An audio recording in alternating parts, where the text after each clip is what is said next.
নমস্কার বন্ধুরা, welcome to আরকে sports. তো গাইস, এই ভিডিওতে কিছু গুরুত্বপূর্ণ আপডেটস রয়েছে। তাছাড়া মোহনবাগান দলের ক্লাবে কি নিয়ে হলো ঝামেলা, এই বিষয়টা নিয়েও কিন্তু আপডেট শেয়ার করা রয়েছে। তো প্রথম আপডেট যেটা শেয়ার করব, transfer update. Kerala blast FC দল আগামী মরশুমের জন্য সার্জিও লোবেরাকে 3 বছরের চুক্তিতে লোভনীয় প্রস্তাব দিয়ে দিয়েছে। আর সার্জিও লোবেরা সেই প্রস্তাবে গ্রিন সিগন্যাল দিয়ে দিয়েছে কেরালা ব্লাস্টার এফসির ম্যানেজমেন্টকে। তো সেই মতো আগামী মরশুম থেকে কিন্তু নতুন দায়িত্বে কেরালা ব্লাস্টার এফসি দলের হেড কোচের দায়িত্বে থাকছে বা আসছে সার্জিও লোবেরা। এবার নেক্সট আপডেট যেটা রয়েছে সেটা হচ্ছে হুগো বুমোসকে নিয়ে।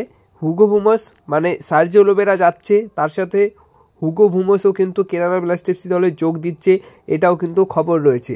মানে মোহনবাগান দলের এক্স প্লেয়ার, অবশ্যই অনেকের পছন্দের ফুটবলার হুগো বুমোসকে তোমরা এর পরের বছর ওড়িশা এফসি দল থেকে কেরালা ব্লাস্টার এফসি দলে খেলতে দেখতে পারবে।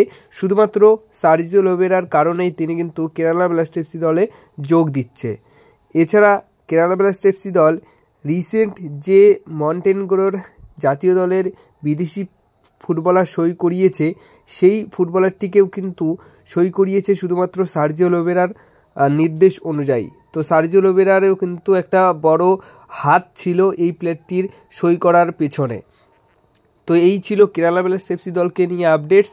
এবার তোমাদেরকে জানাই যে কেরালা ব্লাস্টার এফসি দল এখানেই থেমে নেই, তারা নতুন গোলকিপার সই করাতে চাইছে। সেই মতো মোহনবাগান দলের বর্তমান সময়ের ফুটবলার মানে আইএসএলের স্কোয়াডে রেজিস্টার করানো ফুটবলার ধীরাজ সিংকেও কিন্তু নিতে চাইছে কেরালা ব্লাস্টার এফসি দল। ধীরাজ সিং কিন্তু আগামী বছর কেরালা ব্লাস্টার এফসি দলে সই করতে পারে। আর একটা সময় কেরালা ব্লাস্টার এফসি দলে তিনি খেলেছেন, কিন্তু বর্তমান সময়ে দাঁড়িয়ে তিনি মোহনবাগান দলের প্লেয়ার সেইভাবে সুযোগ পাচ্ছে না, কারণ বিশালকায় দুরন্ত ফর্মে দুরন্ত পারফরমেন্স করছে, যার ফলে অবশ্যই এই যে ধীরাজ সিং তার প্রয়োজন হচ্ছে না, যার কারণে কিন্তু ধীরাজ সিং শুধুমাত্র রিজার্ভ বেঞ্চেই বসে থাকছে।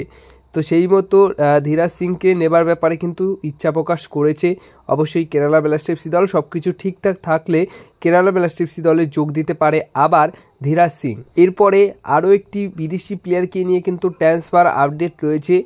যে বিদেশি প্লেয়ারটি আই লিগের দল ইন্টারকাশিতে যোগ দিয়েছে।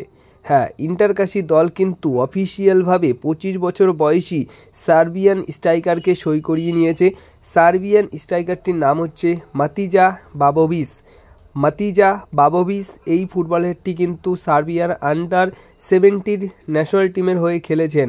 তো 25 বছর বয়স, খুবই ভালো মানের একটা স্ট্রাইকার।